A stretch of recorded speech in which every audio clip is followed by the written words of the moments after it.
बजे प्रशासन का फोन आया हमारे ही कार्यकर्ता के लिए, कह रहा था कि आपको हम पाबंद करते हैं। जब मैंने उनसे बात करी कि भैया क्यों पाबंद करते हो, बोलता लिस्ट हमारे ऊपर से आई। मैं कहा लिस्ट का कोई लॉजिक तो होगा, बोलता लॉजिक नहीं है साहब, लिस्ट आई। तो भाई साहब अगर ऐसे ही करेगा चलेगा काम तो ये समझ में आता है कि पिछले 5 सालों में क्या क्या हाल हुआ होगा। अब तो सरकार जा रही है तो भी अकड़ खत्म नहीं हो रही इनकी।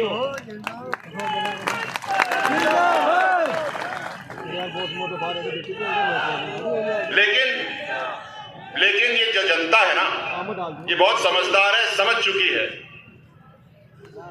ये बात समझ चुकी है कि जो हो रहा था पिछले 5 साल से वो काले नुमा था, उसके अलावा कुछ नहीं। लोग विरोध में आ गए हैं। जहां जहां आपके कांग्रेस के नुमाइंदे जा रहे हैं, लोग मटके फोड़ रहे हैं, आपको घुसने नहीं दे रहे हैं। ये बात इस चीज का द्योतक है कि सरकार का जाना, कांग्रेस सरकार का जाना तो निश्चित है, इसको कोई नहीं टाल सकता। और माननीय मोदी जी के विचारों के साथ हम अपने कर्म और संबल के साथ भारतीय जनता पार्टी की एक सशक्त सरकार यहां बनाएंगे साहब।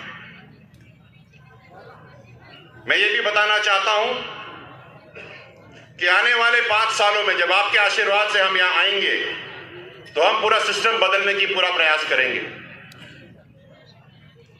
माननीय स्मृति ईरानी जी को मैं बताना चाहूंगा कि हम सब देवली उनियारा के लोग मिलकर के देवली उनियारा को एक मॉडल विधानसभा बनाएंगे जो दुनिया देखेगी कि यहां भी ऐसे काम हो सकता है।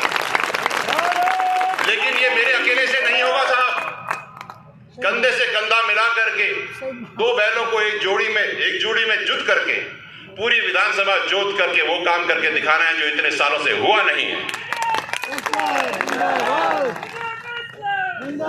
बीसलपुर बांध को हम पर्यटन का क्षेत्र बनाएंगे। बेरोजगारों के लिए यहां पिछले 5 साल से कुछ भी नहीं हुआ। 2 तरह के बेरोजगार होते हैं इस दुनिया में, पढ़ा लिखा बेरोजगार और अनपढ़ बेरोजगार। पढ़े लिखे बेरोजगार के तो आप नौकरी लगा सकते हो, अनपढ़ के लिए क्या करोगे साहब। बीसलपुर बांध को हम पर्यटन का केंद्र बनाएंगे, पर्यटन का केंद्र बनाएंगे। जो रणथंभौर में आता है वो यहां भी आएगा और जो सी वाटर स्पोर्ट्स वो वहां लेके जाता है मलेशिया में, उसको हम यहां मुहैया कराएंगे, पैसे भी कमाएंगे और आपको आगे भी बढ़ाएंगे। विजन चाहिए साहब, विजन बहुत जरूरी है, विचार बहुत जरूरी है और विजन के साथ हम आगे काम करेंगे। एक बात और,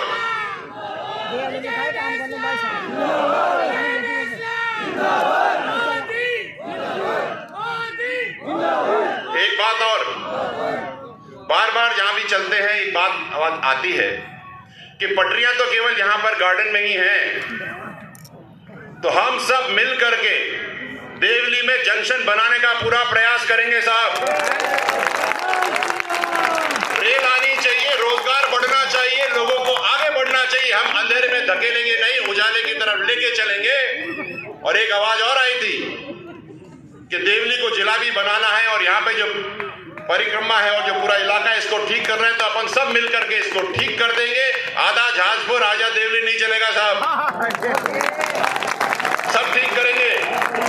लेकिन उससे पहले 25 तारीख को अपने को वो काम करना है कि जो वोटिंग की मशीन है उसमें कमल के बटन को इतना हम दबा दें, इतना दबा दें कि पूरा काला पड़ जाए और बोले कि जय मोदी साहब। सुबह सुबह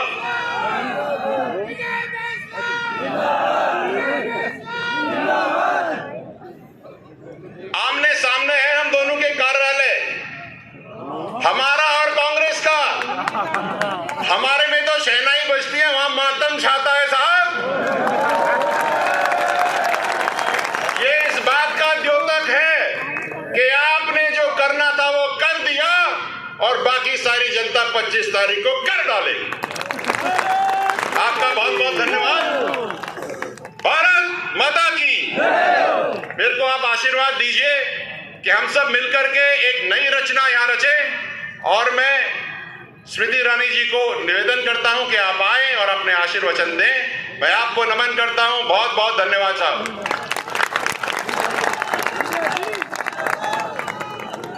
बोलो बोलो भारत माता की। वीरों की भूमि पर आकर जब मंच पर सुखबीर जी और स्वयं रमेश बिधूड़ी बैठे हो, स्नेही बहनें पधारी हो, सम्मानित भाई उपस्थित हो, तो मां भारती का जयकारा कुछ ऐसा लगना चाहिए कि कांग्रेस का वो युवराज जिसको हमने अमेठी में पछाड़ा, जिसने भारत के टुकड़े होने का नारा दिया, ऐसे उद्दंड व्यक्ति के कानों तक आपकी आवाज जानी चाहिए। बोलो भारत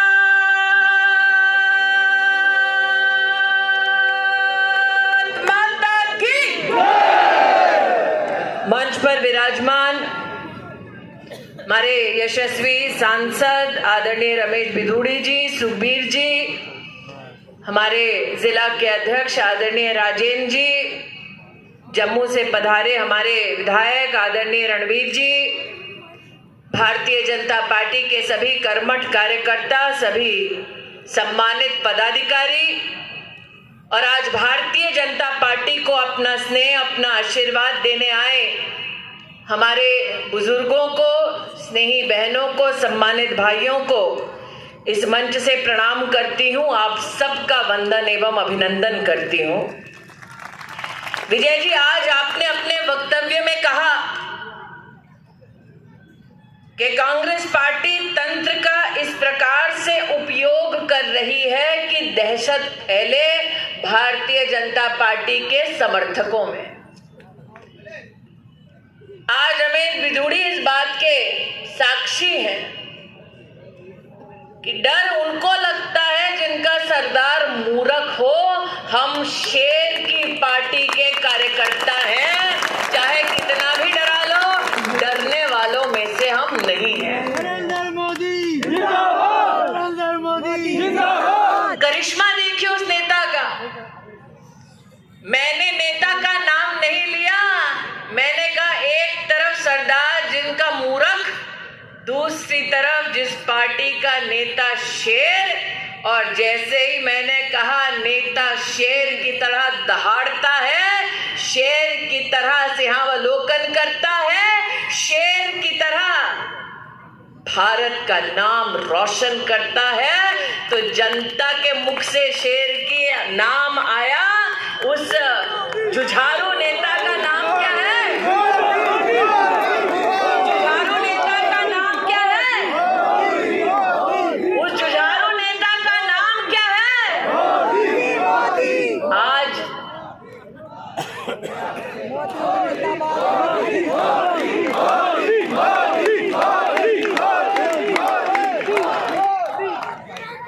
जब जनता खुद जानती है कि वो कौन है जिसने एक सामान्य गरीब परिवार में जन्म लेकर ये संकल्प किया कि जब मेरे पास सेवा का मौका आएगा तो गरीब और गरीब नहीं हो पाएगा, नागरिक कमल का बटन दबाएगा और विकास के नवयुग तक उस नागरिक को भाजपा की सरकार ले जाएगी। ऐसा संकल्प और उस संकल्प को सिद्धि तक पहुंचाने वाले नेता का नाम नरेंद्र मोदी है।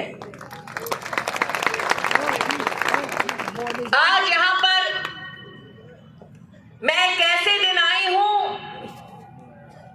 जब मात्र 24 घंटे पहले क्षेत्र की जनता ने भैया दूज का त्योहार मनाया।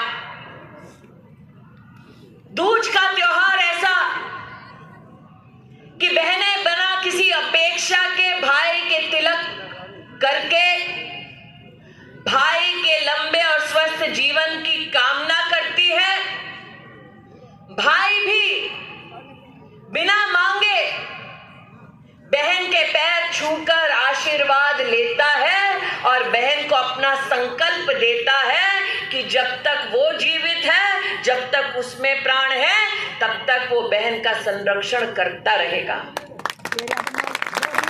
आज यहाँ जो भाई उपस्थित हैं, उनसे पूछना चाहती हूँ, आपने भी दूज का त्योहार मनाया होगा, माथे पर तिलक लगाया होगा, बहन को सुरक्षा का आश्वासन दिलाया होगा। उन भाइयों से पूछना चाहती हूं, कैसा लगा उस भाई को जब भीलवाड़ा में एक बच्ची के साथ दुष्कर्म होता है, उसका बलात्कार होता है, उसके टुकड़े का केवल एक हाथ बाहर रह जाता है। आप सोचिए, उस बेटी के परिवार के दुख की आप कल्पना कीजिए। जो बेटी की पहचान करना भी चाहे तो कैसे करें? बेटी का मात्र एक अंश भट्टी के बाहर मिलता है। वो कौन मां है आज जिसका दिल नहीं दहलता ये जानकर कि बेटी अगर चौखट लांगे सुबह तो शाम को शायद सम्मान सहित नहीं लौटेगी? वो कौन सा पिता है जो आज वीरों की इस भूमि पर सर उठाकर मुझे गारंटी दे सके कि हाँ, गरीब परिवार की, सामान्य परिवार की लड़की अगर चौखट लांगे तो शाम को सम्मान सहित घर लौटेगी? यह उन वीरों की भूमि है जिन्होंने बहु बेटियों के सम्मान के लिए तलवारें तक खींच दी, और जब तक उस तलवार पर दुश्मन का खून नहीं लगा तब तक वो तलवार मयान में नहीं गई। यह उन वीरांगनाओं की भूमि है। जब दुश्मन आया दरवाजे पर, जब सेनाएं परास्त हुई, तो उन वीरांगनाओं ने मौत को गले लगाया, लेकिन अपने सम्मान के साथ समझौता नहीं किया। आज ऐसे वीरों की भूमि पर आपके पूर्वज